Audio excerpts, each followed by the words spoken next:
Howdy, friends, and good morning, good afternoon, or good evening, and welcome back to Bariatrics and Beyond, the podcast where we talk about life before, during, and beyond bariatric surgery. So grab yourself a drink and a healthy snack and pull up a seat, because on today's episode, we have Jerrica all the way from... Where are you from, Jerrica? Utah.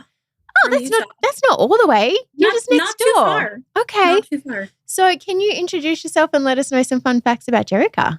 Absolutely. So I'm Jerrica. I am from Utah. I am a 37-year-old mom to a sweet little boy with autism, and he is my world, and I love him. What's his name? How old is he? His name is Leo, and he is 10. Hi, Leo. Hope you're watching. Yeah. Are you proud of your mom? He is just the sweetest boy. Oh, how adorable. Okay, so and then I've been with my husband for almost 18 years, and he is our only baby. Oh, that's so amazing. Yeah. Congratulations. I have seen photos of him. He's such a cutie. He is a sweet boy. Yeah. You can't ask for anything more, honestly. No, you can't. A sweet kid is such a blessing.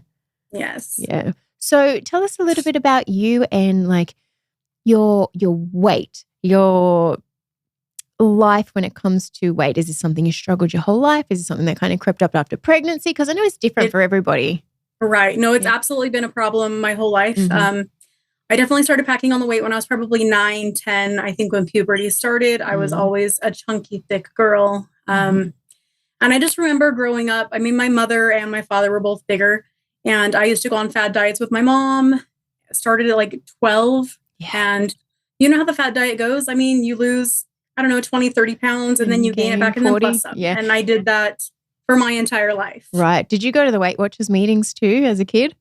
I never did Weight Watchers. Okay. I did Atkins and what was the other one? Jenny Craig and the soup diet. There was like a community in like our neighborhood, a church group of ladies that would get together and do like weigh-ins on like Tuesdays and try to motivate each other. And it was a whole thing just as a young child doing fad diets. Honestly. And they never worked. They never worked. I think it's our generation. Like we truly grew up in like such a diet culture, and I just think 100%. I think our also like our parents didn't really know any different either, any better. No. Like now that's kind of really toxic for a child to grow up facing that. But back then it was just like there was no age restriction on when you should go on your first diet. Like my first memories were diets and Barbies. Like it's crazy. Isn't that sad? But I can totally relate to that. Yeah. Diets and Barbies.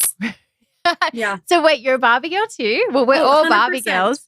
See, but you just have like the personality though, and you can still be a Barbie girl. And I want to so bad. That would be a dream, Kayla. We're all Barbie. Like, wait. So wait, hold up. Tell me, like, how can I do it? And how can you want to, but not? Like everybody can do it. So like, wait, was Barbie like an inspiration for you as a kid, or like, did you play with Barbie? Like, I played with Barbies. All the time. My sweet father, he built me a Barbie house for Christmas, and it was like a 3-level Barbie house with an elevator. Damn, you got the one of a kind. I don't have any girls. I do. Keep it. Honestly, keep it. I'll never get rid of it. Oh, that's amazing. Yeah. And did you ever? Okay, so let me ask you. Like, I know this is kind of off script, but it's not often you get you run into other Barbie girls, but like. Growing up with Barbie, did you ever look at her and think, I want to be skinny, or did you just look at her as like such like just a cool figure and like fun? And like, what was your take on that? She's iconic and my body never matched hers ever. Right. Never did. And I wished, but. Did you? Okay. 100% I did. Because I think for me, a lot of people, because I've always loved Barbie from a little girl, and I just never grew out of the obsession. It just kept evolving. And a lot of people say to me like, oh, you lost weight to try and look like Barbie, or you're trying to fit a certain mold. I'm like, no. Like I never looked at Barbie and I never once thought Barbie is skinny and I'm not. I never seen her as that. Like I just thought, oh my gosh, she's so bright. She's so fun. She can do everything. Like she's an astronaut and a vet and a doc. Like she was such an inspiration in all those realms. It was, for me, it was never a body image thing, but it was definitely a fashion thing. That I will say, like, I always looked at her outfits and I was like, oh, I wish I could wear that. Because, being plus size in the 90s, there's nothing back then there was nothing for kids. No. I would like hot glue stuff or pin like things to my shirts. Like, and honestly, Barbie got me into like fashion and creating. And so, a lot of people say like, oh, Barbie represents such a bad body image. And I'm like, no, I wouldn't say a bad body image, but it's just like, I knew that like my body wasn't like hers. Right. you know? Yeah. But now they got plus size Barbies. They do. Yeah. They have all types. Hey, did you see just we're totally getting off weight loss now, but this is like a Barbie thing. Just I want to say it was like last week or last 2 weeks, they released their first autistic Barbie. I did see that. How cool is that? And all the packaging and they is have purple. their AAC device. Yep. And it comes with like fidgets and stuff like that. Isn't it so cool? No, that's really cool. Barbie's come a long way. She's very inclusive. I'm loving it. Yeah. I am loving it. Okay. So awesome. Let's rewind and get back on the weight loss, train. So, obviously, so for you, weight has been a thing your entire life. So what was like your, been on and off diets, but what was your aha moment where you're like, you know what? I need a change and I think it's going to be surgery that's going to be the thing. So take us back to December 2023, January 2024. I lost my dad on December 28th, 2023. He had turned 64 2 weeks before. Super young. Mm-hmm. But the last 10 years of his life, I watched him struggle because he didn't take care of himself. Mm-hmm. So after losing my dad, I knew that it was time because, I'm 37 years old. I have a child who is going to be dependent upon me probably for his full life. Mm-hmm. And I was headed in a downward spiral, just like my father was. Yeah. And I didn't want that for myself. So when my brother and his wife came out to Utah to help plan the funeral and get stuff ready, my brother and I sat down and we're just like, we need to change because my brother, same situation, been plus size his whole life. Mm-hmm. We needed to change because we needed to be there for our kids and our spouse and not die too young. That's great. Did your brother have the surgery as well, or did he go? He did. We had it at the same time. Did you really? Yeah. Does he post in the page? Because I don't know if I've seen Not it. a whole lot. Okay. I've shared for him a couple of times, but no, he doesn't do social media a whole ton. I get it. My sister's not on social media either. So that's awesome. So I will say I have seen your a lot of your before photos, and you do often use this one before photo, and it's very, very powerful. It's you holding. I'm gathering it's your dad's casket, right? Yeah. How is that when you see that now compared to who you are today? It's crazy. So it's been 2 years ago now that he's passed away. And when my brother and I went and visited his graveside a few weeks ago, I just remember carrying that casket and Kayla stepping up on the side where you put him across the little things that hold the casket or whatever. I had my uncle standing there on the side and he had to hold my hand to help me step up because I didn't have enough leg strength to carry my father to rest. And it was it was crazy. Right. My life is so different now. Right. And so when you see that photo, it must just be that constant reminder of this is why I'm doing it. This is, Yes, because it could be me a lot sooner than it needs to be if I And I'm sure you're making him so proud as well. He's watching just going she's doing it. Good for you. I hope so. Oh, I can guarantee you are. So congratulations. So tell me about, how did you decide, okay, it's weight loss surgery and I'm going to Mexico to have this procedure? How did that come about?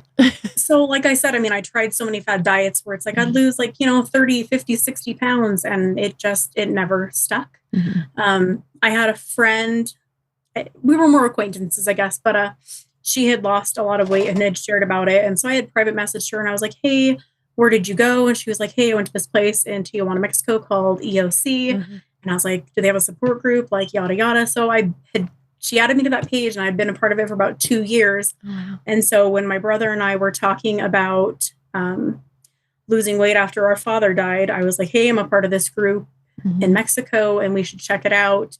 And within a week of just discussing it while planning a funeral, we scheduled our surgeries. Amongst that. Good. In the whole time. Yeah, it was so awesome. And is your mum still around? She is still around, yes. What did mum think about it?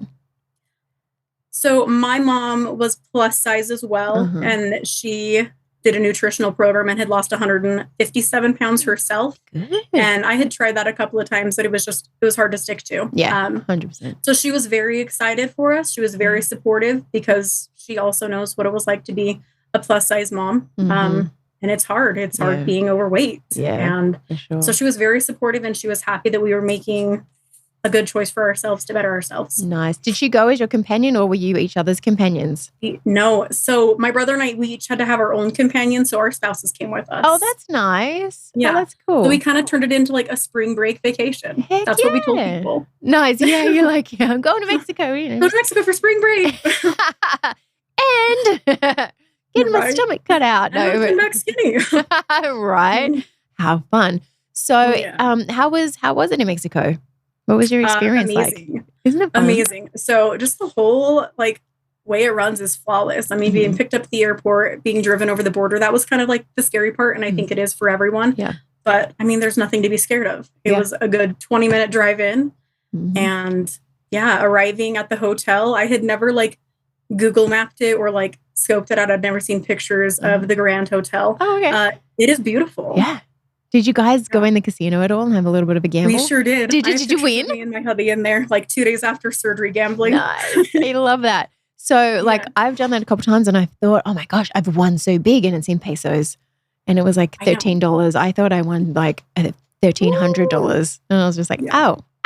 No, I think it was like $1.30 or something. It was, I was like, well, but you know, it lasted a while. Like my $20 lasted all night. But that's what my husband said. Yeah. So, I mean, look, it was a good time. So what was like your most memorable moment in Mexico? Honestly, like spending it with my brother. Yeah. And just, I don't know, because we have like a 6-year age gap between us. So we were never super close growing up. And so just, I don't know, spending that time with him. Yep. And this has been like a very bonding thing for us going through this together. That's what I was going to say. Have you become closer since surgery? 100%. Yeah. And now let me ask you, because men and their metabolism is so much better than ours. Like, did he lose weight a little bit faster than you, or was it kind of he's always been about 30 to 40 pounds ahead of me. Okay. Yeah. Men. Oh, just another reason for us to hate him. No, just kidding. But for real, no. Yeah, no, yeah. But it's so hard. It's so hard when like you just can't compare your journey, you know what I mean? Because everyone's starting point is also different. Everyone's metabolism is different, men versus women. Like it's all so different. So now how has your life changed since surgery? Like let's talk about, because I see you every day killing it. Like you are killing it. You're checking in with your workouts. Like you started working out pretty early on in the piece and you've just been so consistent and I am so proud of you. So can you share with everyone like how did your eating habits change since surgery, and like how did you pick up working out, and how have you been so consistent? Yeah. So obviously portions, that was like the biggest change for me, because growing up, like I feel like I always ate fairly healthy, but portion sizes were absolutely out of control. So portioning, just prioritizing that protein, getting that protein in. I have a goal of a minimum of 100 grams of protein. I really do aim for 150 grams of protein. Good. Keeping those carbs below 70 a day. And I try to work out 3 to 5 times a week. I do have a physical job. Okay. I am a paraeducator in a special ed class. Oh, cool. So it's just a very busy job. I'm chasing kids all day and helping them stay in their seats, and it's crazy. But you get your steps I come home after school and I give it a good 90-minute workout 3 to 5 days a week. Now tell me about your workouts, because you work out at home, right? I do. Did you build your own little home gym, or was that already a thing in your house? Like, I mean, we had a treadmill and stuff. It was never used. It was, collecting dust. Like a lot of time you just throw your clothes on it. It's like another wardrobe. Yeah. But yeah, I mean, I have a treadmill, a mini trampoline, a recumbent bike, and resistant bands. And I just come downstairs and just jam out to music and I just go. Yep. I watch a lot of like TikTok reels and Facebook reels to give me like ideas to work out, because that's what I was going to ask. I hadn't stepped foot in a gym since I was like 17. So I didn't know what I was doing. Yeah. But and you know what? You start. That's exactly it. Like none of us know what we're doing when we step foot in the gym, but any kind of movement is movement, So I love that you're just like, look, I'll just figure it out. I'll just go on TikTok. I'll figure out some moves, and you just keep going. And every day, like I see improvement every day with your workouts too. Because like I watch you and I'm like, wow, she's doing really good. I'm like, wow, she's incorporating that move. Wow, her form is good. Like you're good. You Thank you. Like you are really good. And I'm like super proud of you. And then I think I seen a video of you like was it like jumping on the trampoline with your son or something like that? And I was just like, oh my he started walking into frame. How did that feel? So what, okay, let's talk about like what's been your favorite non-scale victory so far? Ooh. I mean, crossing legs is always a big one. God, isn't that crazy? I've shared a couple of pictures of my stomach and the steering wheel of my car. Before I started my journey, my stomach was like rubbing the steering wheel. Like there was no gap. And that was with my chair all the way back. And girl, there's like easily a foot gap now. Now you gotta like scoot your chair forward a bit. Right. And I have such short legs. Right. To hit the gas pedal. Yeah, it's so much more comfortable to drive now. Yeah. See, those little things, like people that have never struggled with obesity wouldn't even know that that's like a daily, struggle that we go through, or like a daily compromise that we have to have with ourselves. Is like, well, I just have to, be uncomfortable or like sit so far back or, I mean, and it's like going to a restaurant where it's like, oh, table or booth. Well, I don't know, like how wide's your table? Like how wide is your booth? And like how much can your chair support? Because this girl has broken chairs and that is humiliating. What was the most humiliating thing that's happened to you when you were plus size? Breaking toilet seats. I broke a toilet seat too. You were 5? 5. Get out. Yeah. Oh my God, I broke a toilet seat too and I kept it such a secret. I was so ashamed. The worst. I remember the first time it happened, I was on a date in high school. No. We went to a place called Trafalgar. It was outside fun center where they had like mini golf and arcade games. And I was on a date and I went there to go to the bathroom and I broke a toilet seat. I was mortified. And what did you do? Like, did you I didn't tell anyone. Didn't tell anyone. You just wipe. You did a wipe and a run. I did. Oh. Well, yeah. I broke my toilet seat at home in Australia when I was there on vacation. I hadn't been home for like 10 years. And then I went home and my mum's such a clean freak. And I'm like, oh my God, she's going to see that. This toilet seat's broke. Like it was like a kind of like a hairline fracture in the actual seat. I remember like I moved to like wipe and I went, but then it pinches your booty. Yes, that's what I was going to say. And it pinched my legs. And every time I said it, I don't know if my mum ever found out, but if she did, she didn't make it known. So I'm like, she probably knew. But every time I'd sit on it, like my legs would get stuck in that crack. Yeah. So when you said your mom's house, that actually just reminded me, that was the last toilet seat I'd broken. My mom had just built this beautiful cabin up in the mountains. And we went to go visit her July prior to me having surgery. And it was her brand new home. And I broke her toilet seat the first day we were there. Damn. Did you tell her? Oh, of course I did. Oh, okay. And, I mean, with her being plus weight, or plus size her whole life. I mean, she understood and she was like, it's okay. And I felt so bad.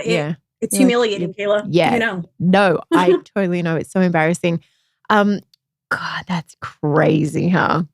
Yeah. So your most embarrassing was breaking a toilet seat, but so far your most rewarding has been what? I'm able to move my body. Yeah. Like I was in chronic pain all the time and I just figured, hey, this is getting old. I'm in my mid-30s. This is normal. My back hurting all the time is normal. My knees hurting all the time is normal. It's not normal. No, it's not, right? Just living without pain is beautiful, isn't it? And going up a flight of stairs and panting, that's also not normal. Yeah, they're not thinking you're going to die. So we never got your stats. Can you share your stats, like highest weight, starting weight, current weight? Yes. So highest weight that I'm aware of is 405 pounds.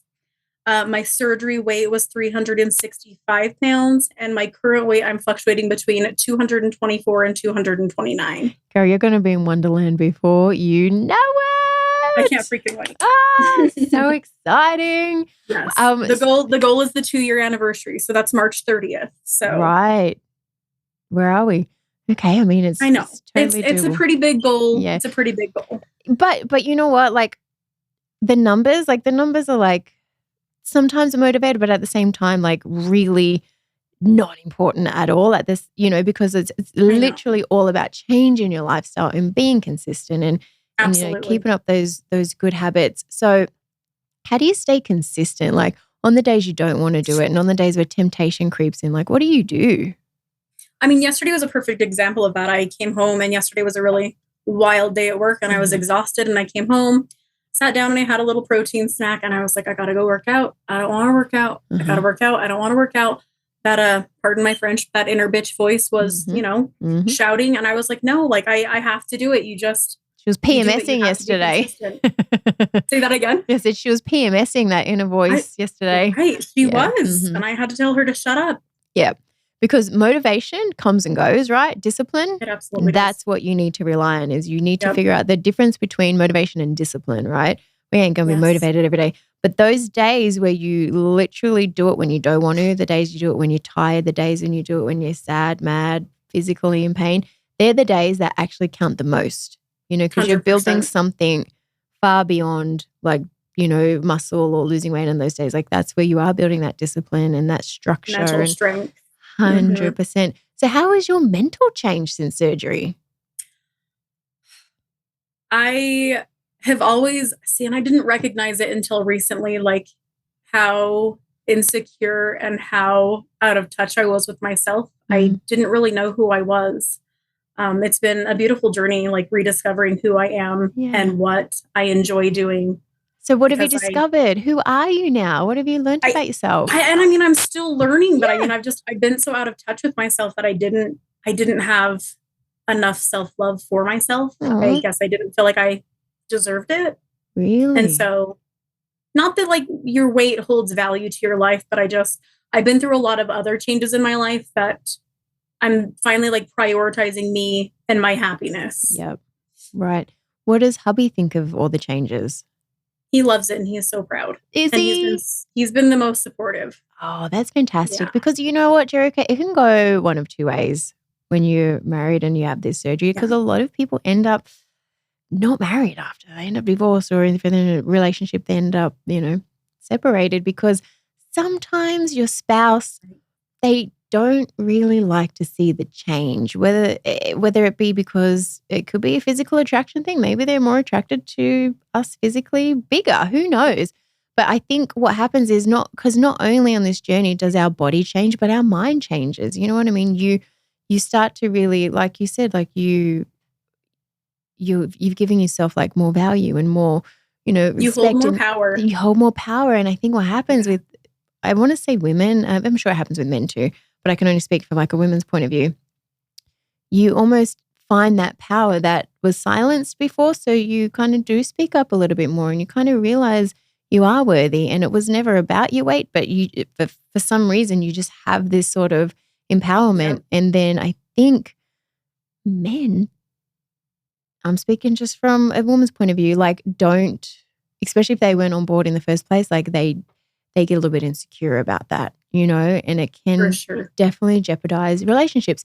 But what I also always say is like, if your relationship does break up after weight loss surgery, there was pre-existing problems before, you know. Absolutely. And especially if your husband or your spouse, whether you're a man or a female, they're not on board with you having the surgery, or they don't want you to lose weight, or they don't want you to change, you got to ask, like, why? Like, what's the real root of why?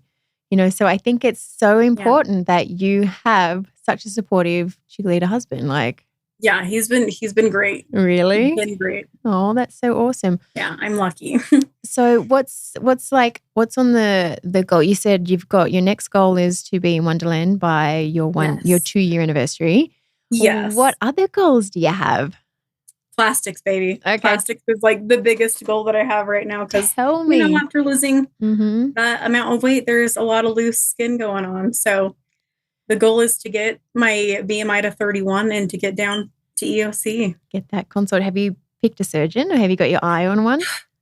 Ochoa or Rios is kind of where I'm thinking right now. Okay, why? What are you tossing up between the two? What do you like about them? I've just looked at like their body of work and looking at people who have had surgery with a similar shape and the skin that I have. Yeah. Yeah. You can't go wrong. Amazing. Yeah, they are both amazing. They're all amazing. You can't go wrong with no matter. They really are. It's hard to choose. But when I see people post on there being like, how do you choose? Yes. Who was your surgeon? So and everyone's just like, look at their line of work and just find someone that looks similar to you. And a lot of people are like, just give me the first available because they're all great, you know? It's true though. Yeah, no, they're all fantastic. So let me talk to you about loose skin. Okay. How do you feel with your loose skin? Because I know a lot of people say, I'm scared to have weight loss surgery because I don't want to have the loose skin. I will take the loose skin every freaking day of my life. Every freaking day. So will I.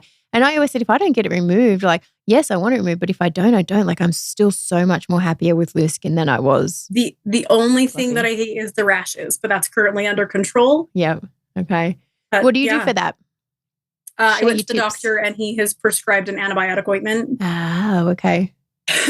What did you do? But I feel like I used to get them when I was big anyways. So like I still had those. What did you do before the doctor? Because you know what I used to do? I used to put like roll-on antiperspirant deodorant under my folds. I've done that. Yeah. Did that ever work for you? Not really. Okay. I would use like baby powder, cornstarch. Sometimes I would use like that baby butt paste or Desitin. Oh, yes. I used to use that too. That worked. The baby powder was terrible for me though. Like it actually kind of fed the rash, especially if it got sweaty and it was bad. But like, again, you know, skinny people would never know what we go through with that kind of thing. Jerrica, you want to know what's so crazy after having plastics, right? I remember when I had a shower for the first time and I went to lift my belly up to wash under there and there was nothing to lift up. And like even now to this day to wipe, I still got to lift and I'm just like, that's wild. It's one of like those muscle memories. It'll never go away. It's like you're walking through a door frame and you're like, oh, turn sideways to squeeze through or things that will never go away. Right? Isn't that crazy? It's so bizarre. So Wonderland by 2-year anniversary, then BMI of 31 for plastics. Something fun is happening this year as well. What else is happening in like, let's say September? Going on that cruise, girl. Yay! Going on that cruise. Excited. Have you been on a cruise before? I have been on 4, 5. Okay. Yes. So you like cruises? Yes, we do. Right. And you bringing your hubby? Absolutely. Is your son coming?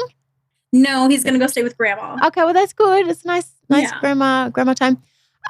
Because, you know, there's a ton of patients going now. I think we're up to like 200. Who are you excited to meet? You. Stop it. No, for reals though.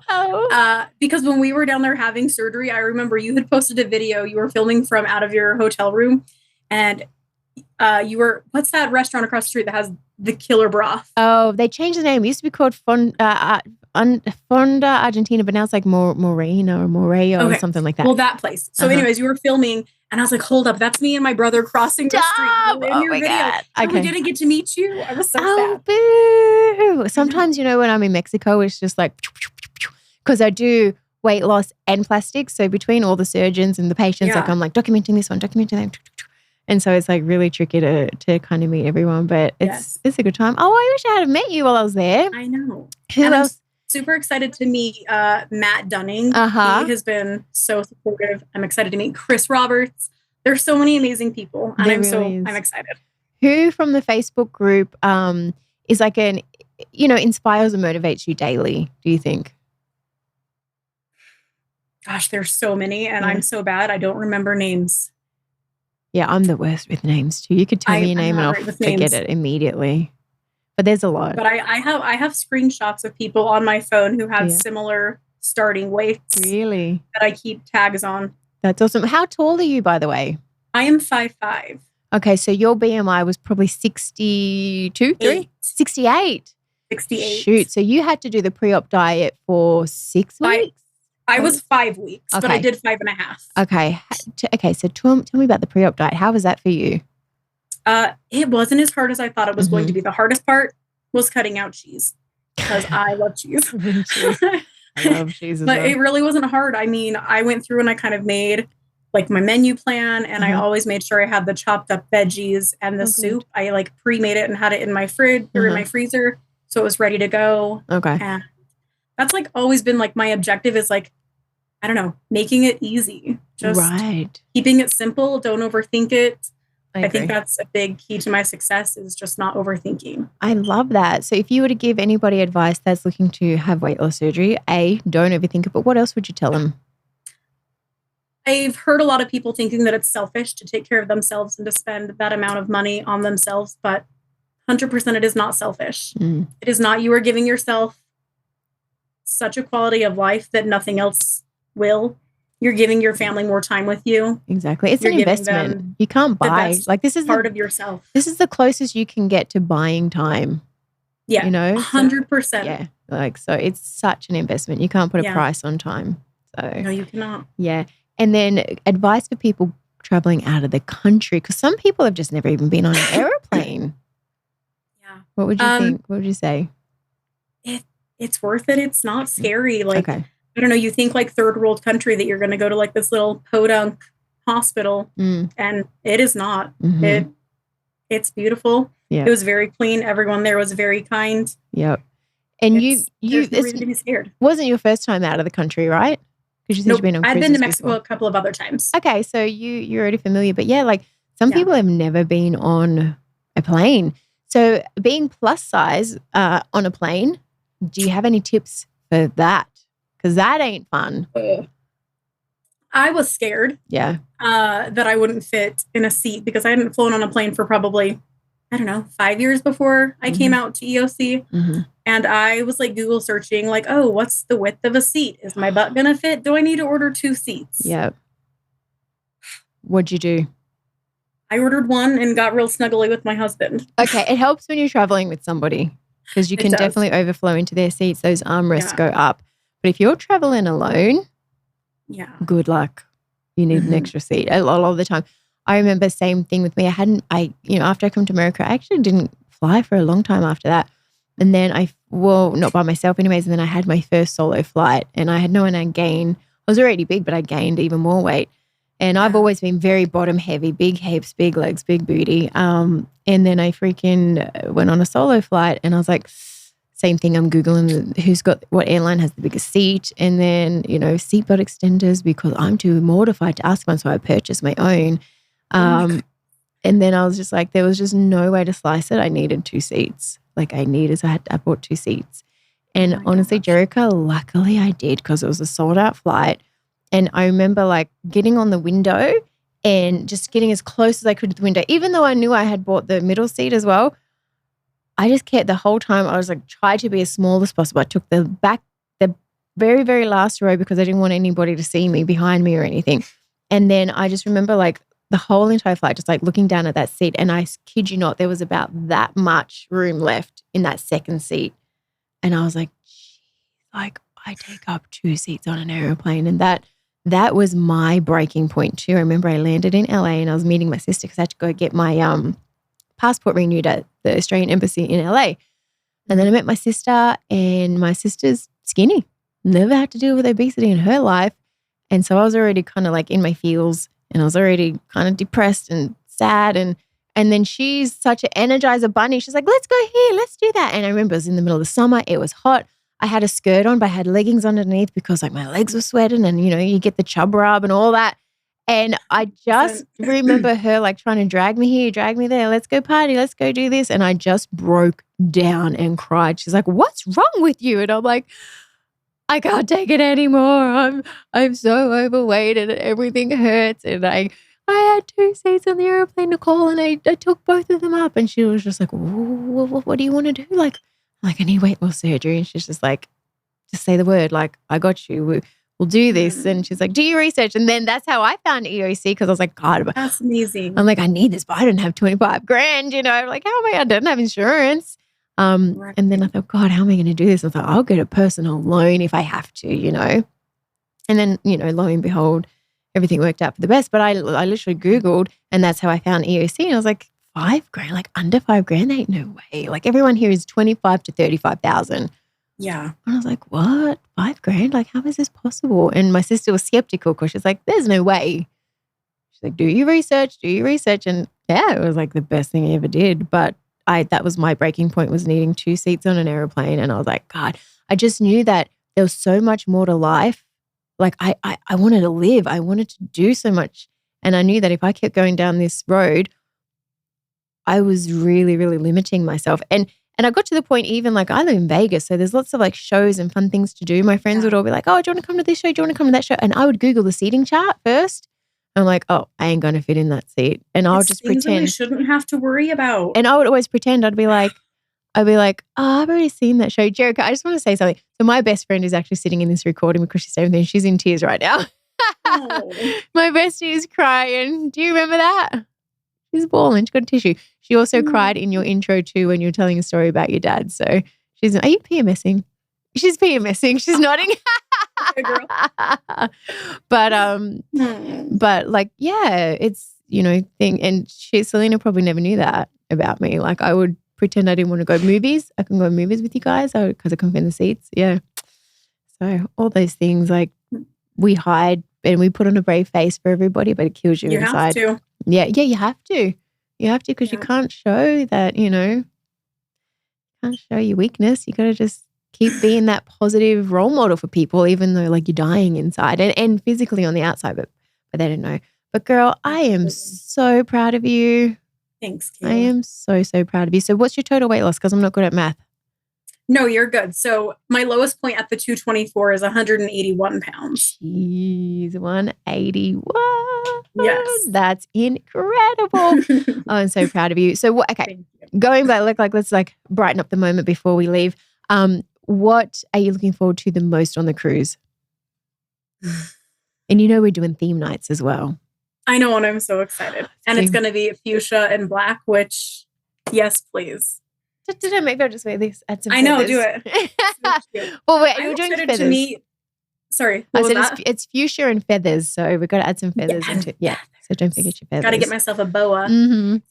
I'm excited to meet all of my EOC friends that we there's a unique bond there. I mean, we've all 100%. Gone through very similar, like-minded journeys, and we are just improving ourselves, and it's going to be amazing. How cool is it, like the community that we've built? Because like there's obviously like a huge just weight loss community in general, but then we have our own community within the world of bariatrics where we're all like just family. Like when the driver says, welcome, the EOC driver's always like, welcome to the family. And you're like, you really feel it. Like it's true. 100%. Yeah. I don't know any other company in the world, whether it be weight loss company or other, that really celebrates their patients as much as EOC does. And like my sister-in-law, she had VSG done here in the States, and she's very jealous of the community that we have at EOC because she doesn't have a support group to reach out to. We're so lucky. Yes, it's not only just like that Facebook support page, it's this, like the podcast that people listen to. Like we have a lot of truck drivers that listen on Spotify, because they just do their long hauls and they listen and you just, your words, you just never know who they're going to inspire. And I'm sure that someone listening right now is like, like I'm doing it because if she can do it, I can do it, And it's hard to be vulnerable, and it's been hard, but that's the reason I do it is because, I mean, I feel like I was one of those people where it's like, I can't do that. But then seeing other people who started with a weight above 400 pounds, they did it. So why can't I? Exactly. So giving people a glimmer of hope that they too can change their lives. 100%. It's worth sharing and being vulnerable. Right. And then because also there's so many people at different starting points, we get people with just a BMI of 30, 31, and then you get the people with BMI of 60, 70. And so it's really nice to see that you can relate to someone. There's always somebody in the group that you can relate to, whether you're on the lower end or on the higher end. And I will say I was also on the higher end. I was in my 60s, my BMI too.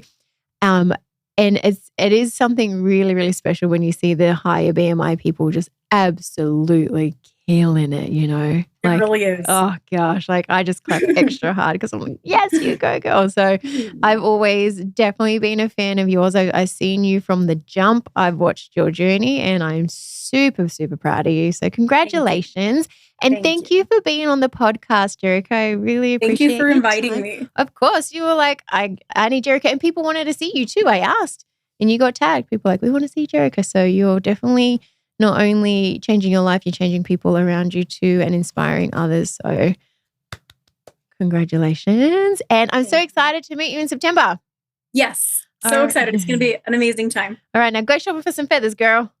All right. We'll see you in September. Thank you so much, Jerrica. Bye. Bye. And we will catch you next week on Bariatrics and Beyond. Let me know in the comments who do you want to see on the episodes. Bye, you guys.